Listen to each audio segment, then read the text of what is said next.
ازيكم حبايبي، عاملين ايه؟ فكرة النهاردة بقى بالذات انا مش هقول رأيي فيها ومستنية رأيكم انتوا في الكومنتات. اول حاجة، ده غطا علبة بلاستيك عادي خالص، ولو عندي غطا معدن مش هتفرق خالص، او حتى ممكن استبدل غطا العلبة تماما بقطعة كرتون وبتبقى مدورة كده. وبعد كده دي معالق بلاستيك، هاخد الجزء بس اللي هو المدور فيها، والعصاية مش هرميها لان انا هستخدمها في فكرة تانية معاكم بإذن الله قريب. الكيس بتاع المعالق ده كان 100 معلقة تقريبا، كلهم على بعض كده بحوالي 20 جنيه. فطبعا فكرة تكاد تكون مفيش اي نوع من التكلفة اصلا. هاخد مجموعة بقى من المعالق دي وهبدأ اثبتها على محيط الغطا بمسدس الشمع، ولو مش متوفر مسدس الشمع زي ما قلت لكم قبل كده وبقول في كل فيديو، ممكن نسخن الشمعة بس على شعلة البوتاجاز واستخدمها، مفيش مشكلة خالص. وممكن نستخدم الغيرة بس هياخد معانا وقت شوية على ما ينشف يعني. كده تمام. هبدأ بقى اثبت المعالق زي ما انتوا شايفين لحد ما اكمل باقي الغطا. الطبقة الخارجية كده للغطا هثبت عليها المعالق زي ما انتوا شايفين كده. الفكرة ايه؟ سهلة خالص وما فيهاش اي صعوبة، وهيطلع معايا في الاخر تحفة.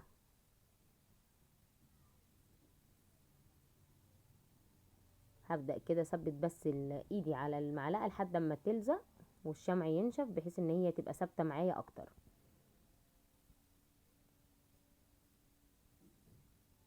القناة عليها افكار كتيرة جدا، فلو مش مشتركين في القناة ياريت تشتركوا وتفعلوا زر الجرس عشان يوصلكوا اي فكرة جديدة انا بعملها.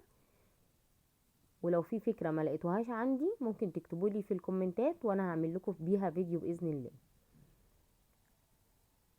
هكمل كده بنفس الطريقة،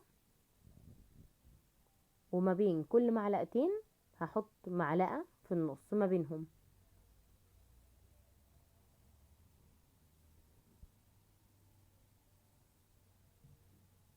زي ما انتم شايفين كده ما بين كل معلقتين بحط معلقة.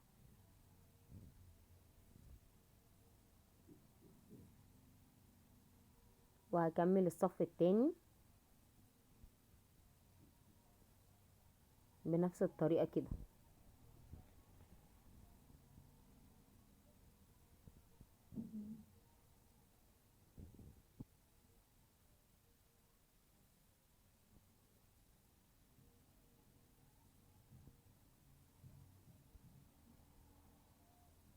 كده تمام.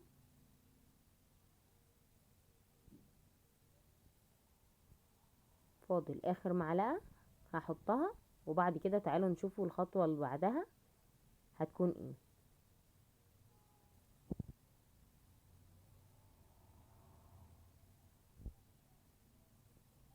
ده بقى الشكل. ممكن بعد كده نغير لونها. انا شايفة اللون جميل بصراحة، بس انا حبيت ان انا اخلي لونها فضي، فرشيتها بالسبراي ده. السبراي ده على فكرة نوع كويس جدا وبيتباع عند المحلات الموان، ومش غالي يعتبر مقارنة بالسبرايهات التانية، وثباته وتوزيعه على الحاجة زي ما انتوا شايفين كده يعني بينشف في ثانيتها اصلا. وطبعا هرش برضو غطا العلبة البلاستيك اللي انا استعملته عشان ما يبقاش شكله باين من تحت ان لونه مختلف. وهستنى ثواني بس على ما ينشف، وتعالوا شوفوا بقى انا استخدمتها في ايه.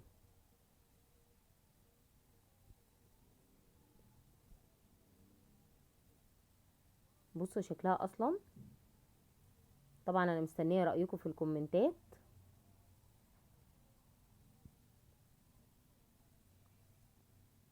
هبدأ بعد كده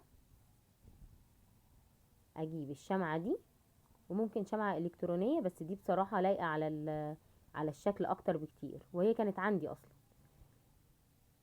واستخدمتها كشمعدانة. محدش يتوقع طبعا ان دي انا اللي عاملاها، وشكلها في الحقيقة احلى كمان بكتير. ايه رأيكم؟ مستنية رأيكم في الكومنتات، وما ننساش اللايك والشير والكومنت الجميل.